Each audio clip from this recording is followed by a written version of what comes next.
अ, आज हम बात करते हैं गैस की ऊष्मा चालकता के बारे में, that is thermal conductivity of A gas.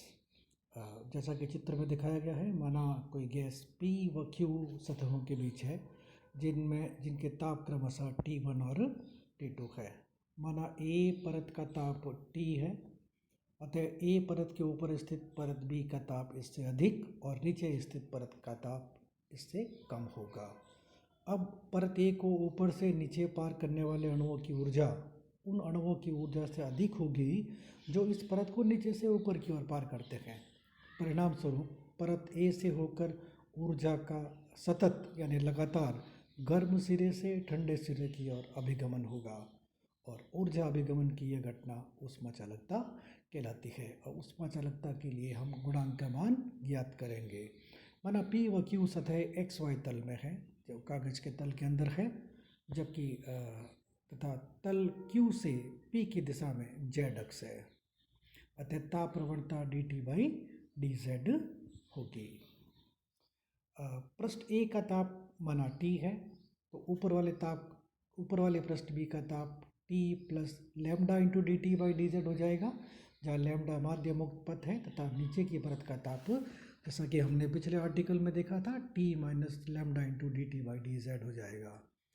माना गैस के एकांक आयतन में n अणु है, तो औसतन जैसा हमने पहले देखा n/6 अणु ऊपर की ओर और n/6 अणु ही नीचे की ओर गमन करेंगे, यानी औसतन z दिशा में n/3 अणु गमन करेंगे।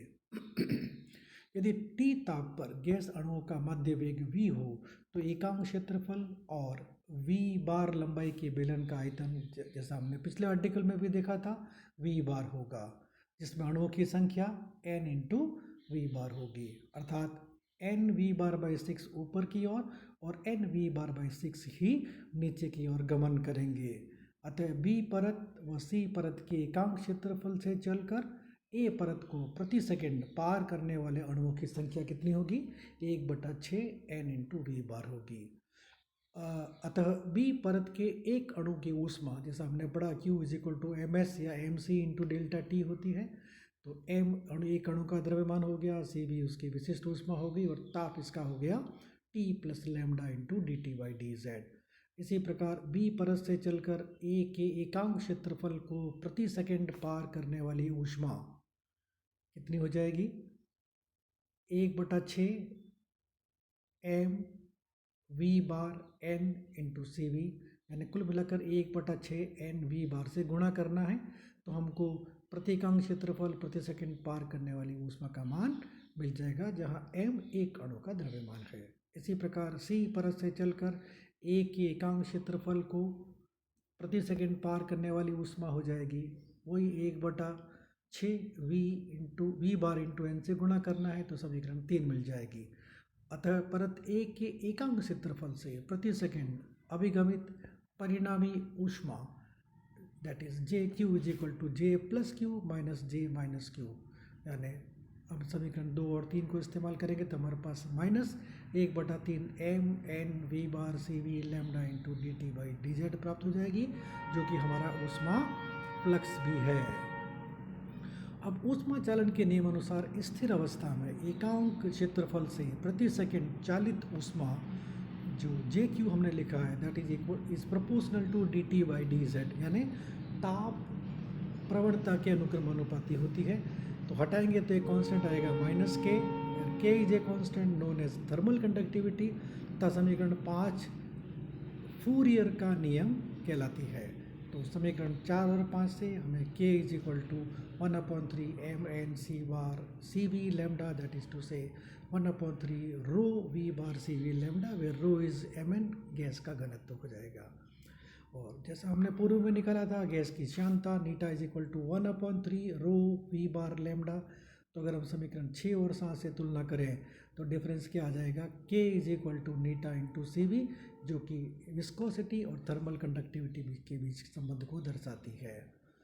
अब k का मान समीकरण 8 के अनुसार प्राप्त नहीं होता है, क्योंकि गैस को दी गई ऊष्मा केवल स्थानांतरित ही नहीं होती, कई बार ये रोटेशनल कई बार वाइब्रेशनल भी होती है।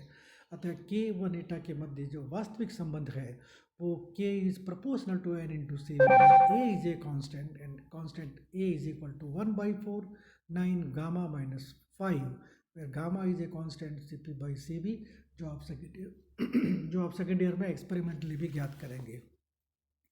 चूँकि lambda is equal to 1/√2πd²n, तो अगर k के अंदर लैम्डा का मान रखें और v बार की जगह √3kT/m रखें, तो हमारे पास k is equal to 1/3 ρ v CV divided by √2πd²n, जिसका मतलब ये हुआ कि k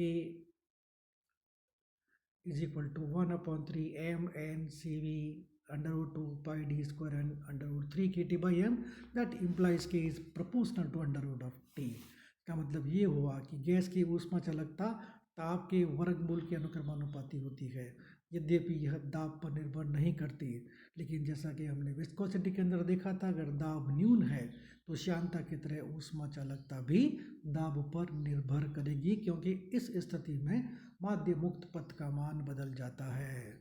यदि v bar is equal to औसत मान 8kT/m पे अंडर रूट लिया जाए, तो k इज इक्वल टू हमारे पास फॉर्मूला आ जाएगा 1/3 mn CV √2πd²n √8kT/m। अब जो CV है वो कैपिटल CV है, दरअसल capital CV is equal to CV/m। So ये कैपिटल CV जो था हमारा, दरअसल वो कैपिटल CV है, उसकी जगह हमारे पास आ जाएगा CV/M, जहाँ m अणु भार है। इसका मतलब ये हुआ कि k is proportional to 1/√m, जिसका मतलब ये हुआ कि ऊष्मा चालकता अणु भार के वर्गमूल के व्युत्क्रमानुपाती होती है। तो ये जो ट्रांसपोर्ट फिनोमेना के जो तीनों ही आर्टिकल है, विस्कोसिटी, थर्मल कंडक्टिविटी और विसरण, जिसकी हम अगले लेक्चर में चर्चा करेंगे, ये परीक्षा की दृष्टि से तीनों ही महत्वपूर्ण है और तीनों में से कोई न कोई प्रश्न अक्सर पूछा जाता रहा है। तो पिछले 5 सालों के प्रश्न पत्रों को देखकर उनमें पूछे गए प्रश्नों के आधार पर आप परीक्षा की तैयारी करेंगे तो आप ज़्यादा सही गैस कर पाएंगे।